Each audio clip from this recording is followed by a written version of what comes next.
mengalir, menetes,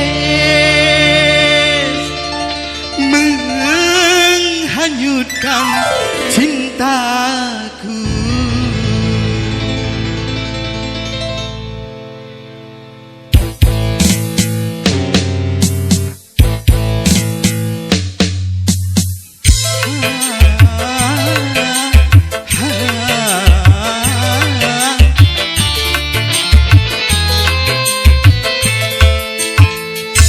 Payung hitam itu yang jadi saksi, tak sengaja aku menyakiti.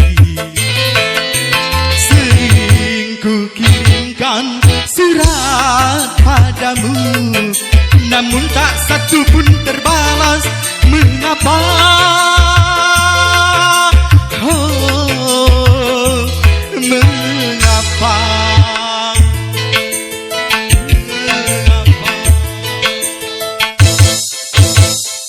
Terpaksa aku memetik bintang karena bulan telah tertutup awan.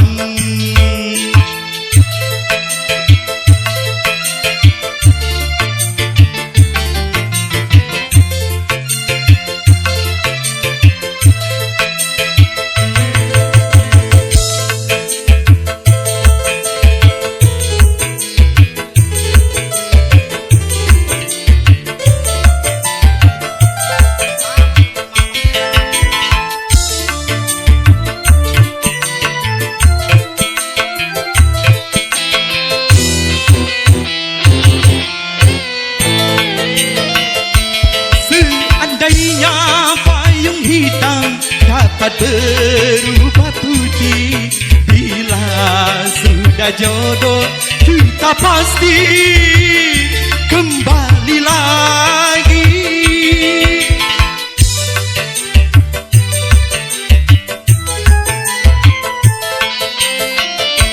Cincin emas yang di tangan jangan engkau lepaskan, cinta yang dihasut orang. Bukan hanya kamu yang merasa malu, hatiku pun masih terasa sakit. Terpaksa aku memetik bintang karena bulan telah tertutup awan.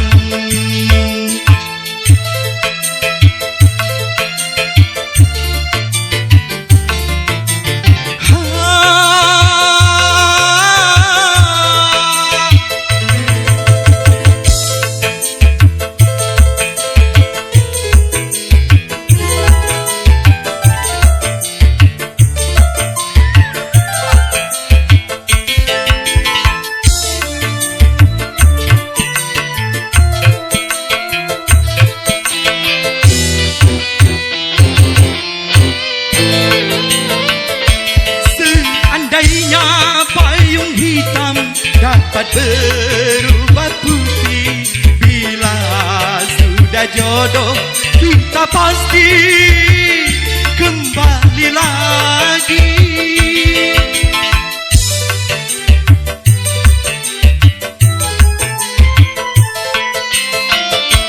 Cincin emas yang di tangan jangan engkau lepaskan, bukti cinta yang dihasut orang. Bukan hanya kamu yang merasa malu, hatiku pun masih terasa sakit. Payung hitam itu yang jadi saksi, tak sengaja aku menyakiti. Sering ku kirimkan surat